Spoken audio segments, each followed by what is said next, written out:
nasal es un marcador muy interesante, solo que hay que interpretar el hueso nasal en la dimensión que debe ser. Hace poco el profe Lindorfo me envió a una paciente general y me dice la paciente no se veía el hueso nasal cuando le hicieron su morfológica. Ajá. Y estaba asustadísima. Y yo digo, sí, pues el hueso nasal está ahí. Ay, qué suerte, aquí tiene hueso. ¿Se dan cuenta las dimensiones de lo que significa cómo transmitimos la información, verdad? Después hablando con ella y sí. Y me dice ella, sí, pero la paciente, para que ustedes se den cuenta. Pero no sé cómo iba a ver el hueso porque siempre estaba de espalda, me dice. ¿Cómo? Sí, siempre estaba de espalda. Entonces, me dijo que no podía ver el hueso nasal.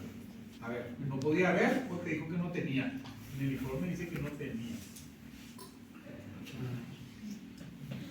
Pero realmente interrogándole mejor después interpretamos que estaba en un dorso posterior, que obviamente no va a encontrar con el hueso nasal. Entonces, no es que no se visualiza, decía el informe. Lamentablemente le faltó poner no se visualiza por la posición fetal. Punto. Entonces cualquiera que mira el informe no tiene hueso, porque no se visualiza. Lo que le faltó agregar, ¿por qué no se vio nomás? Pero desde ese momento hasta ahora cada vez que le hago, y el hueso como tal no sigue estando, no desapareció el hueso, ¿verdad? Por eso es importante a veces ver cómo damos la comunicación. Un comentario. ¿Qué No cosa? se puede poner evaluación limitada por. También, pero expresarlo, como si no, Sí. una cosa es lo que deja el escrito, no, a mí el doctor me dijo, y la dos, le crees más lo que le dijo acá lo que está escrito, ¿verdad? Pero mirando sí decía definitivamente, no sé cómo están de pero bueno, está el semáforo parece. Para que no se duerma. Ese me gusta. Y atención. Fíjense ustedes lo interesante de esta situación. Langdown 1866. Como siempre digo, no había internet, no había celular, no había nada. Entonces lo que hacían era observar.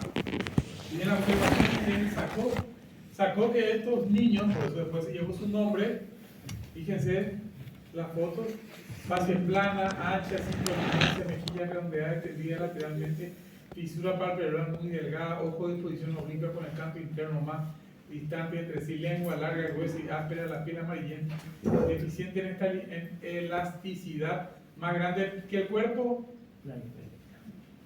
Eso me lo digo en su descripción de lo que después se llamó el síndrome de Down. ¿Verdad? De ahí se toma entonces esta situación de nariz pequeña y desde ya más adelante decirle que todo lo que sea la mayor parte relacionada al hueso nasal está relacionado a ¿qué? Al Down. Si bien la 13, la 18, otras alteraciones cromosómicas opcionalmente pueden tener o no tener, ¿verdad? O sea, puede estar o no presente el hueso nasal que no es tan característico, pero sí en el Down, y lo característico es que es pequeño, no es la ausencia.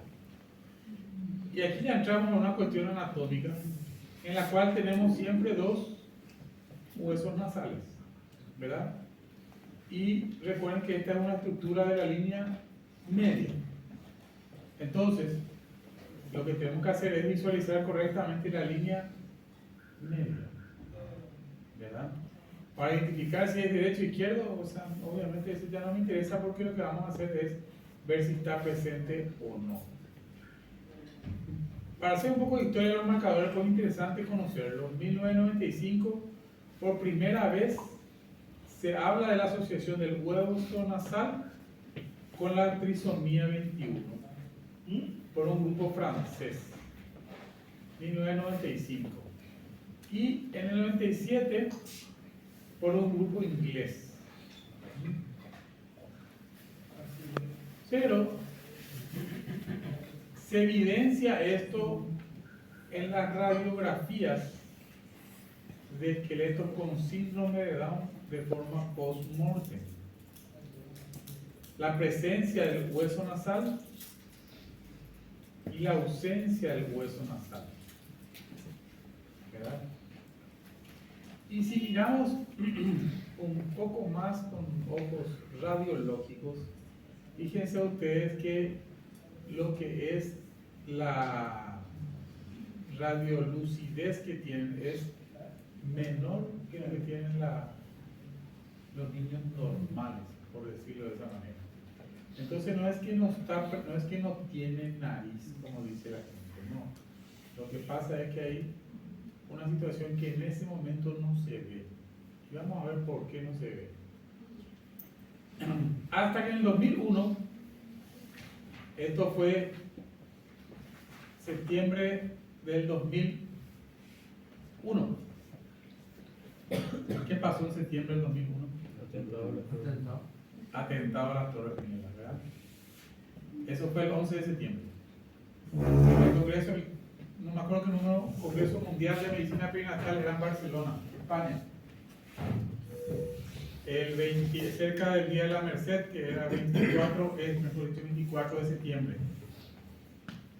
Entonces, fuimos al Congreso Mundial.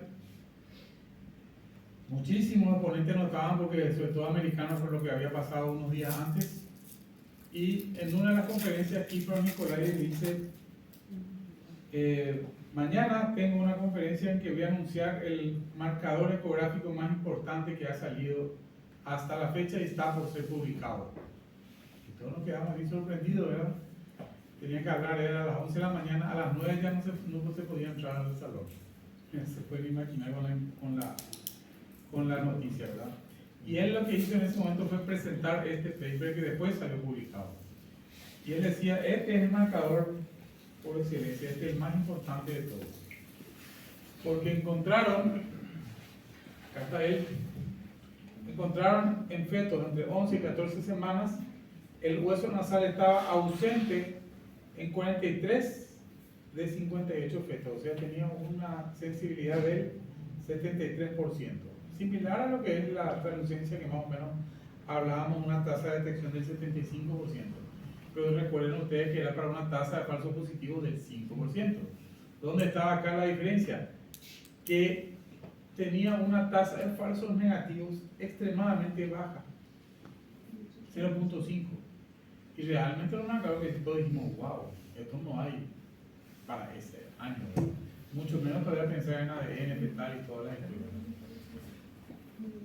Y esto fue lo que ellos hicieron: compararon los centros con trisomía 21, la ausencia del hueso nasal versus la presencia del hueso nasal con fetos con cariotipo normal, y reportaron finalmente esa condición. Pero acá hay un dato muy importante que nosotros tenemos que guiarnos en lo que el marcador nos dice y no inventar. Bueno, acá te inventar. Porque después empezamos a medir el hueso. ¿Y quién dijo que midiendo el hueso? En primer trimestre estoy hablando. Originalmente acá dice ausencia. Y para que no entienda inglés, le traduzco. Sí, no, miren. Ese es el verdadero marcador en primer trimestre. No es, voy a medir, no importa cuánto mide en primer trimestre. ¿Está o no está? Y no voy a decir blanco y negro, voy a decir nomás azul y rojo, ¿verdad? ¿Está o no está? ¿Está presente o está ausente? ¿Es rojo o es azul? Pero no inventemos nada en el medio. De ahí nace entonces que sabemos hoy, porque esto ya es análisis posteriores, que hay un defecto en la matriz extracelular relacionado a todo lo que sea óseo y en particular a lo que es el hueso nasal, que son detectados por estudios inmunohistoquímicos en estos fetos con trisomía 21. Ya sabemos que hay un incremento del ácido hialurónico que lleva todos estos datos, y fíjense que justo la síntesis de este superóxido de dismutasa está en el cromosoma 21. Lo que hace es lleva una alteración del colágeno. Nuevamente todo esto en el cromosoma nuevamente 21. ¿Ya? De ahí viene su alteración en particular. Y lo que pasa aquí es que hay un retraso Ustedes miren el down. Una vez escuché a la doctora, me quedé con esa frase, la doctora Mara Herreros, genetista. Ella dice, el problema del Down es que está retrasado todo, no solamente la parte mental, que es lo que todos asociamos. Está retrasado el crecimiento, porque tienen de talla pequeña. Está retrasado la osificación. Vamos a ver más adelante que el húmero es más pequeño que el resto del cuerpo. Inclusive, mírenle ustedes a un niño o un adulto con síndrome de Down, se van a dar cuenta como el húmero es mucho más corto que el antebrazo. Y eso hace de que nuevamente lo que hay es un retraso en la osificación. Entonces, en 11-14 no está y a la 21 mágicamente apareció. Pero no es que no va a tener nariz y la mamá ya se imagina un bebé sin nariz, ¿verdad? El problema es la osificación. Y el problema es cómo lo vamos a medir, porque no es fácil a veces medirlo. Si la translucencia nucal nos cuesta, bueno, el hueso nasal nos puede costar un poco más. Generalmente necesitamos equipos de alta resolución, opción de video loop, 11-14 semanas. Esto es igual que la translucencia nucal, no cambia nada. Cabeza y tórax visibles en la pantalla. Aquí sí tenemos que ser mucho más enfáticos, y recuerden que vamos a saber si estamos en corte sagital y medio cuando no se ve el hueso cigomático, o si no quiere decir que estamos parasagital, no están en la línea media estrictamente. Y el gran problema es esto, parece sencillo, y vamos a ver ejemplos, que si no está paralelo al corte, lo que significa la nariz, por eso acá viene el ultrasonido, cae en forma bien puesta, no me va a poder seguir. ¿Qué es lo que vamos a ver? 3 líneas es lo que tenemos que buscar para identificar el hueso nasal. La más superficial corresponde a la piel, casi continua con ella, pero un poco más alto es la punta de la nariz. Y finalmente, la más profunda, más ecogénica, es el hueso nasal. Entonces, restringe la piel, restringe la punta de la nariz, y la que está por debajo es la que corresponde pues, al hueso nasal. Y es lo que vamos a ver aquí. Fíjense, la primera de ellas es la piel, esta. La segunda dijimos la punta de la nariz, esta, hacen nariz, no porque tiene la punta muy grande, ¿verdad? Y la tercera, este es el hueso nasal. Entonces, si no vemos esta estructura del signo igual, la punta de la nariz puede ser más o menos ecogénica, ¿verdad? Pero lo importante es este. Entonces, ¿cuántos milímetros mide eso? Y todavía se siguen viendo reportes en ciertos estudios morfológicos, mide tanto. Ese no tiene idea de lo que está haciendo, porque estamos hablando del primer trimestre. Y nunca fue descrito como utilidad la medida del hueso nasal en el primer trimestre, sí en el segundo, ¿verdad? Y el gran problema este SONEC es del mismo grupo de Nicolaides, de lo que plantearon el hueso nasal. El gran problema es cómo estamos isonando. Cuando el ángulo de isonación debe ir entre 45 y 135 grados con respecto a una línea de referencia trazada desde la frente al mentón, que sería esta. Entonces, ahí viene lo ideal. Cuando nosotros caemos de forma correcta, como decía, el ultrasonido en forma paralela, fíjense cómo se ve la punta de la nariz, la piel y el hueso nasal. Si nosotros caemos, porque está en un ángulo de 45 grados, pero si caemos en un ángulo distinto de 90 grados, prácticamente no se ve. Entonces ahí viene la diferencia de la posición del feto. Esta es la posición ideal, obviamente, cuando estamos evaluando la translucencia nucal, pero debe caer de esta manera. Entonces, miren ustedes, cuando caemos en un ángulo de 60 grados, está presente, sí, acá está, pero se ve más chico. Si está caemos en un ángulo de 80, no lo vemos. Y si está en un ángulo correcto de 45, creció el hueso nasal. Y solamente es por la incidencia del haz en una estructura tan pequeña como esa. De ahí viene la dificultad de su obtención. Entonces, cuando buscamos la translucencia bucal, tratar también de observar que el corte sea realmente sagital y medio y si está anotado como es nasal, además de lo que ya comentaba, el resultado de lo que era la translucencia intracraneal. El 3D nos puede ayudar mucho para los equipos que tienen 3D. Se hace una reconstrucción sagital y finalmente tenemos cómo se puede tomar, se puede observar. Limitaciones. Si el plano de adquisición, esto cuando vemos 3D van a entender mejor, pero se puede tomar.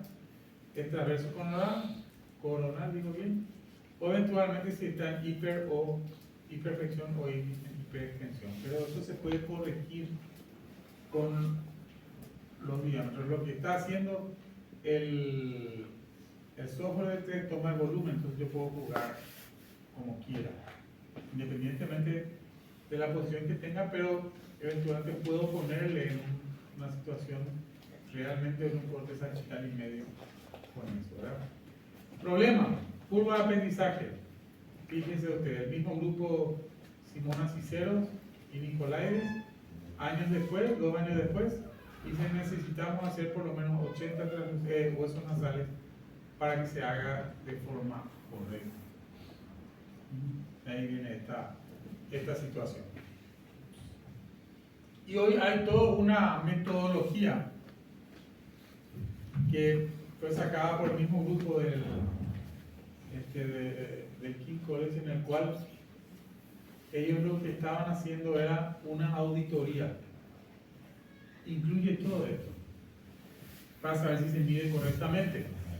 El tamaño de la imagen, si incluye la cabeza, el cuello y la parte superior del tórax, le dan un punto si está correcto o 0 si no está bien. El plano medio sagital, un punto o 0. El ángulo, 45 grados con el lado de ultrasonido, entre 30 y 60, pero lo ideal es 45. Nuevamente 1, 0. Las líneas de la piel, 2 líneas claramente separadas, piel y punta de la nariz, línea única, ahí llevan 2 puntos. Si se ve una línea única, 1, o no se ve claramente la piel separada del hueso. O el hueso nasal propiamente más grueso, ecogénico que la piel de encima, visible, ecogénico con la piel visible, más delgado que la piel, más delgado y menos brillante, y sale una puntuación para poder determinar si está bien evaluado o bien tomado. O sea, cuando ustedes hacen un hueso nasal y llega a mis manos, voy a pasarle por a ver si está pasado o aprobado, ¿no? Entonces, por ahí un poco, no es sencillo, pero hay que hacerlo. En segundo trimestre es un poco más sencillo, sí, no tenemos tantas estructuras. Fíjense, como ya la piel aparece mucho más pequeña que lo que aparece en el primer trimestre. Obviamente la punta de la nariz y también el hueso nasal, ya vemos como que inclusive como que se continúa con la calota. Pero aquí obviamente la medición es más fácil. Aquí sí ya se puede medir. Pero no es un marcador que haya sido muy relevante desde ese punto de vista de lo que es medición. La ausencia o la presencia es lo que marca más detenidamente. Y esto es lo que tenemos que ver siempre. Recuerden, esto está bien, no. Bien, miren ustedes, más de 3.500 observaciones, las medidas del hueso nasal, de ahí donde salen esto que les estaba diciendo, entre 11 y 14 semanas, pero miren ustedes las diferencias, 1.3, 1.4 y 2.1 milímetros. Acá ya está 3.3, entonces son muy escasas. Acá entre el percentil de 2.5 y el percentil 95 hay solamente 2 milímetros. De ahí viene la dificultad de la medición del hueso nasal muy temprano. A diferencia de si lo estamos viendo en semana 21, 5.1 a 9. Ahí hay el doble de diferencia en la medición, porque ustedes mueven el caliper más que un micrón sería menos que un milímetro. Ya va a haber diferencias en 11 14 semanas. Y recién en el segundo trimestre donde tiene valor esa evaluación de lo que es la medida.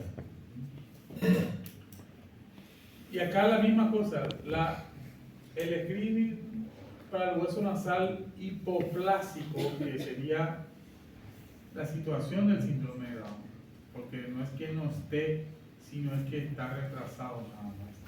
Y como la curva nos indica que efectivamente puede ser evaluado, pero acá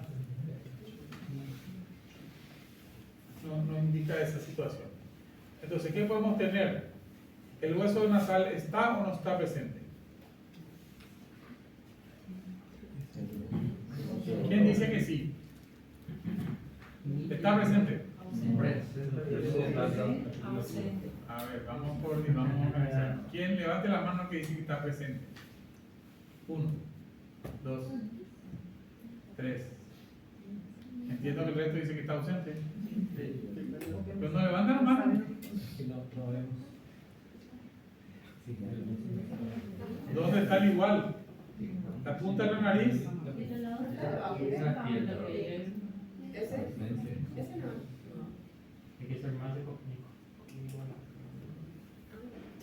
Más congénico.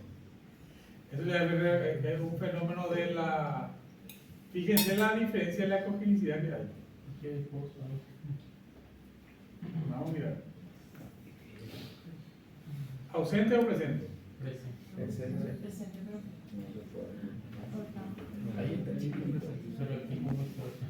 También.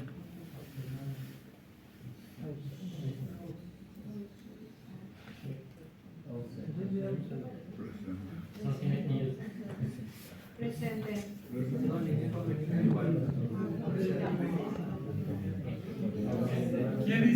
¿Quién dice que está presente? 1, 2. Ausente. El resto dice ausente. Doctor, ¿cómo bastante que mostrar para ver nomás si que estamos entendiendo? No, porque yo quiero entender. Yo también. Este no sería el pliegue, o sea, la piel, la punta de la nariz y el hueso. Así estamos viendo. Ese. Este es piel, punta de la nariz y hueso. Este no es el hueso. Y eso es lo que nosotros vemos. Lo que igualmente pueden confundirme con esto. El signo igual está ahí, me dicen, sí, correcto, pero ¿cuál es la diferencia? La congenicidad, no es la misma. Sí, tocar con congenicidad. Hemos practicado. Lo que pasa es que si vos te interpretas acá, tu piel está un poco chueco en tu nariz. La piel, esta acá no puede ser hueso. Tiene que estar a continuación de la punta de la nariz. Y eventualmente esto se puede pensar, pero no tiene congenicidad del hueso. Y mírenlo, la calota para poder darse cuenta si tiene congenicidad del hueso o no. Esta es congenicidad. Esta es otra congenicidad. Por eso que no es sencillo desde ese punto de vista. ¿Qué le favorece a esta imagen? La ganancia. Entonces tiene que saber jugar también con la ganancia. Para poder poner mejor que. ¿Está presente o está ausente? Ausente. ¿Por qué si está ahí?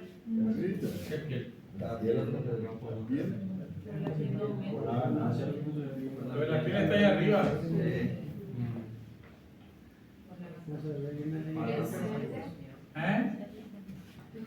Cuando usan la ganancia tienen que tener cuidado. Porque va a desaparecer justamente la ganancia. Le va a hacer desaparecer.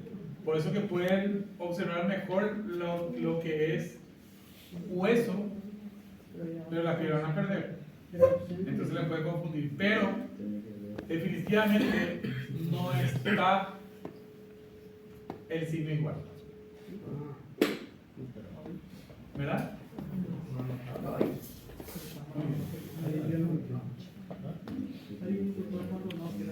Esto dejamos acá lo mismo que acá. Lucas Otaño es un argentino y contado por Lucas, él ya se jubiló, pero estaba en el hospital italiano, el jefe del hospital italiano. Y él decía, todos lo escuchamos en Infoanálisis y nos volvimos locos en el 2001 en el Mundial. Entonces él vuelve a la Argentina y dice, señor, tenemos que hacer lo mismo y replicar. Y fue la primera publicación que hubo después de esa, un año después, con mucho menos casuística, 104 nada más, ellos tenían 701, pero confirma lo que se había dicho, una tasa de falso positivo muy baja. Después, 4 años después, obviamente ya tenían más de 2000 y seguían manteniendo su tasa de falso positivo muy baja. Entonces, lo que podemos ver es justamente eso, una variación en lo que es la sensibilidad, pero lo más importante es la tasa de detección muy baja. Pero recuerden que todo esto es para trisomía 21. Mucho es para trisomía 21. Así como la traducción nucal, acá nosotros no tenemos tantos problemas acá. En algunas situaciones que les voy a comentar. Con el entrenamiento, el éxito se logra a través del 95%, no es ni siquiera el 100%. Otras situaciones son, miren, por la trisomía 18, 50%, en la 13, 30%, pueden estar ausentes también. La medida, como les decía, hay muy pocos milímetros entre uno y otro, por eso que prácticamente no se usa. Y la cuestión de la raza, nosotros no tenemos tanta variedad de razas, pero fíjense ustedes, en las caucásicas hay menos del 1% y en las africanas en alrededor del 10%. Ahí es donde vienen las... Nosotros no tenemos, como les decía, problemas en lo que es la raza. La población de alto riesgo y finalmente, el hueso nasal, ¿de qué nos sirve? Nos sirve como un marcador de segunda línea para mejorar nuestras sensibilidades, ¿verdad? Para eso es el test combinado. Si ese test nos da el riesgo de unos 100 a unos 1000, se utilizan los otros marcadores que después vamos a ver, el ductus venoso y el Doppler de tricupida, vamos a ver cuando hablamos de Doppler. Si es menos de unos 100 ya va a una técnica invasiva, y si es más de unos 1000 no se hace nada. Una sensibilidad del 92%. Muy bien. Entonces, el hueso nasal, en conclusión, necesita entrenamiento. Es la misma forma de medir que la translucencia nucal, solo que tiene que ser muy bien individualizado desde el punto de vista de lo que es la línea sagital y media, el signo igual. Pueden jugar con la ganancia, pero tengan miedo, o tengan atención cuando juegan, que les va a variar también la piel, fundamentalmente. Entonces a veces se pueden perder si es que juegan mucho con la ganancia. Pero ¿es válido? Sí, es válido, pero tienen que saber hacerlo. Y fundamentalmente está relacionado mucho al Down, no tanto para la 13, la 18 u otras. Pero también, con la ausencia del hueso nasal, también, como todo, puede ser un niño o niña cromosómicamente normal. Sin embargo, si tenemos una translucencia nucal aumentada con un hueso nasal ausente, nos jugamos un poco más hacia la trisomía 21. Y si el hueso nasal está presente, nos jugamos un poco más hacia otras alteraciones cromosómicas o morfológicas. Y ayer vi una paciente que viene del interior del país desesperada, porque le hace un reconocido médico del interior, no voy a ciudad, si lo van a identificar, un reconocido médico del interior le hace una muy buena ecografía, encuentra una translucencia nucal de 4.1. Hoy me dice ella, él es el mejor ecografista que tenemos allá, porque yo no voy a volver. ¿Y por qué? Y porque me dijo que mi hijo era Down. No te voy a decir que así mismo me dijo, disculpame señora, pero acá hay un problema y es un niño con síndrome de Down. Ahora está de 18 semanas. Segundo error, tenés que hacerte un cribado bioquímico o ADN fetal, y eso está en el reporte escrito. Y hoy sabemos que por encima de 3.5 milímetros de translucencia nucal no está indicado el cribado bioquímico, y mucho menos, no está indicado el ADN fetal y mucho menos el cribado bioquímico. Está indicado una invasión, una técnica invasiva. Lamentablemente ahora se decidió hacerse una técnica invasiva, pero paga el doble por un desconocimiento del médico, ¿verdad? Y mucho menos, porque esto hace rato veníamos escuchando, hace rato no escuchaba que cuando se veía una translucencia nucal al inicio decían, es un Down. No. Hace rato no escuchaba que algún médico decía, con una translucencia nucal aumentada, es un Down. Y la mejor forma que la paciente nos entienda es, ¿por qué estamos tan seguros? Porque la ecografía no ve los cromosomas, digo. Es sencillo. Los marcadores son una visión indirecta. El ADN es una visión indirecta. ¿Qué es lo único certero que tenemos finalmente? El cariotipo. ¿Verdad? Entonces tienen que tener mucho cuidado al momento de informar, porque podemos hacer una muy buena ecografía, pero no sabemos transmitir lo que estamos viendo, y eso obviamente va al detrimento del paciente. Muy bien. Preguntas antes del examen, porque después ya me vuelvo amnésico. ¿Puede haber una translucencia nucal normal y ausencia del hueso nasal? Muy buena pregunta. Sí, bueno. Sí puede. Entre malas razas, Exacto. Va bien relacionado a eso.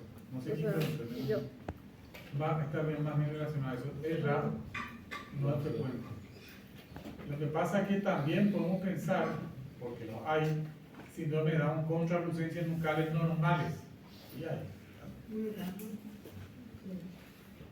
Porque no todos, o si no sería diagnóstico, si todas las translucencias nucales realmente fueran Down, entonces hacemos translucencia nucal, señora, usted no un Down.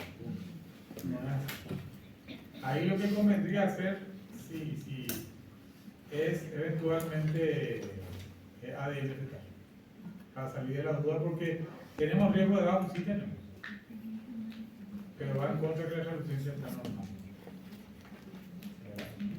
Sí.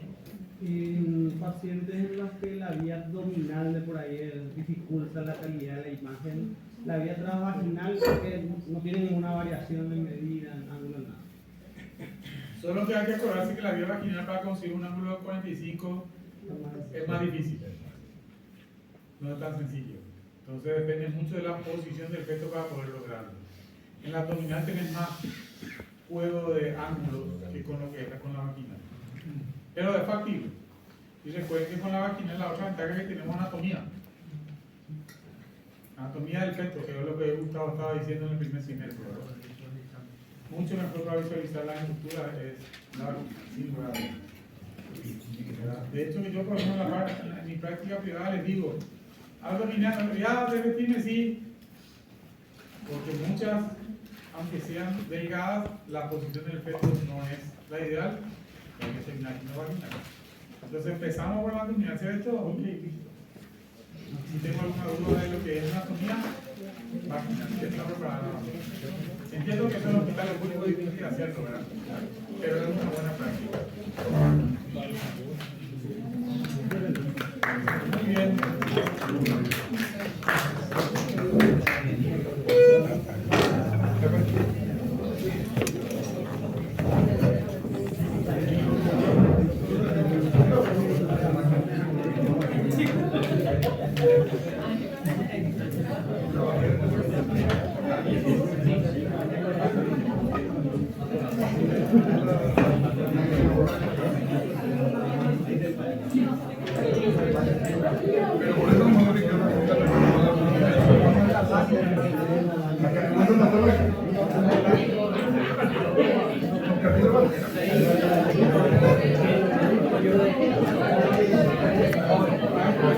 Seguimos hablando.